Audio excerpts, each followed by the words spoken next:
Hai fan Real Madrid Indonesia.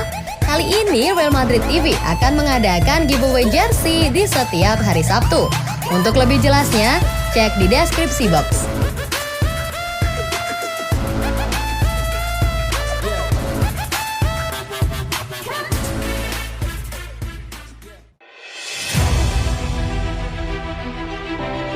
Prancis kalah telak, Mbappe sudah usai? Timnas Denmark tampil mengejutkan usai mengalahkan Prancis 2-0 pada lanjutan UEFA Nations League di Stadion Parken Senin 26 September dini hari waktu Indonesia Barat. Kylian Mbappe yang diturunkan sebagai starter sebenarnya mampu menebar ancaman serius di 20 menit awal. Sayang, dua peluang emas pemain PSG itu masih mampu dimentahkan kiper Kasper Schmeichel. Prancis yang memainkan Kylian Mbappe, Antoine Griezmann, dan Oliver Giroud sejak menit awal sebenarnya mampu menebar ancaman di pertengahan babak pertama. Setidaknya Mbappe memiliki dua peluang emas untuk membawa Prancis unggul. Sayang, tembakannya di menit ke-8 dan 14 masih mampu diselamatkan penjaga gawang Denmark Kasper Schmeichel. Namun tuan rumah mampu mencetak gol pembuka keunggulan di menit ke-33 lewat aksi Kasper Dolberg yang sukses menuntaskan assist Mikkel Damsgaard. 6 menit berselang, Stadion Parken kembali bergemuruh usai Andreas Skov Olsen berhasil membawa Denmark unggul 2-0. Menerima umpan Thomas Delaney, Olsen yang berada di posisi ideal mampu menyelesaikan umpan tersebut melalui tembakan voli yang tak mampu dibendung Alphonse Areola. Keunggulan Denmark 2-0 pun bertahan hingga jeda. Upaya Prancis untuk mengejar ketinggalan di babak kedua tak kunjung menemui hasil.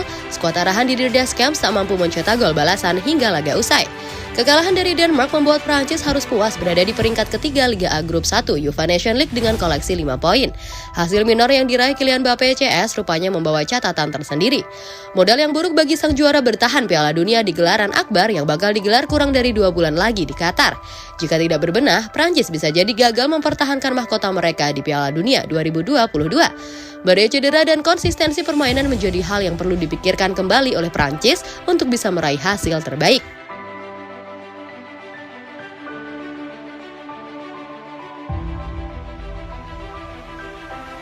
Update pemulihan cedera Karim Benzema, kapan kembali untuk Real Madrid?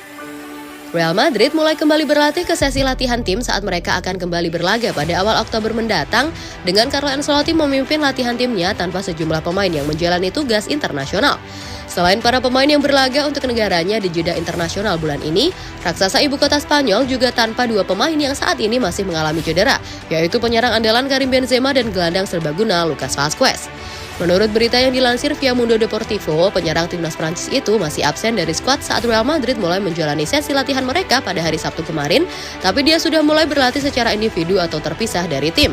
Karim Benzema menderita cedera otot selama kemenangan timnya melawan Celtic di Liga Champions pada 6 September lalu. Pada akhirnya, jeda internasional ini diharapkan akan memberi pemain berusia 34 tahun itu waktu untuk fokus pada pemulihan dirinya dengan Real Madrid baru akan kembali bertanding melawan Osasuna di La Liga pada 3 Oktober mendatang. Bahkan jika dia sudah kembali, diragukan bahwa Carlo Ancelotti akan terburu-buru untuk memainkannya. Cederanya Benzema meninggalkan lubang pada skuad Los Blancos, namun dalam 3 pertandingan terakhir, Real Madrid mampu mengatasi kelemahan tersebut dan menang 3 laga beruntun. Valverde menjadi pemain yang banyak disorot setelah menampilkan permainan apik dan menciptakan 3 gol dalam 3 laga.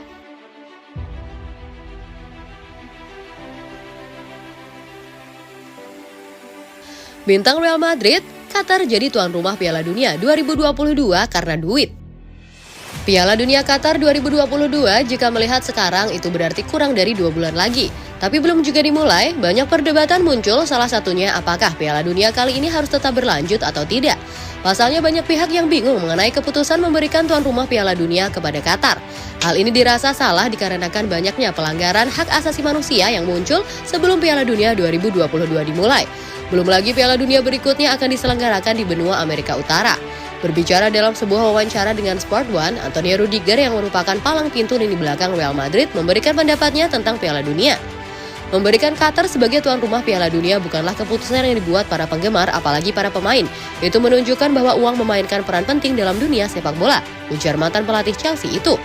Saat ini beberapa orang menyarankan agar para pemain sepak bola memboikot Piala Dunia. Salah satu negara yang paling vokal menyuarakan untuk memboikotan Qatar adalah dari Norwegia. Hal ini juga sedikit ditanggapi oleh Rudiger. Saya melihat perdebatan tentang boykot sebagai sesuatu yang harus dilakukan oleh institusi, bukan para pemain. Tentu saja kami harus melihat hal-hal secara kritis dan kami telah melakukannya, tambahnya.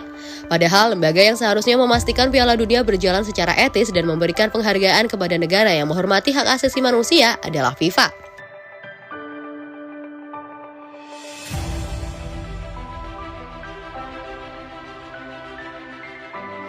Eduardo Camavinga ungkap yang bantu karirnya di Real Madrid. Eduardo Camavinga menyatakan jika dirinya bisa mengalami kemajuan dalam penampilan karena ada yang membantunya. Gelandang Real Madrid itu pun mengungkapkan orang-orang yang berpengaruh besar. Eduardo Camavinga bergabung ke Real Madrid pada musim panas 2021. Raksasa Liga Spanyol langsung mengikatnya sampai Juni 2027 mendatang. Bergabung dengan Los Blancos, sang pemain ketemu dengan nama-nama besar.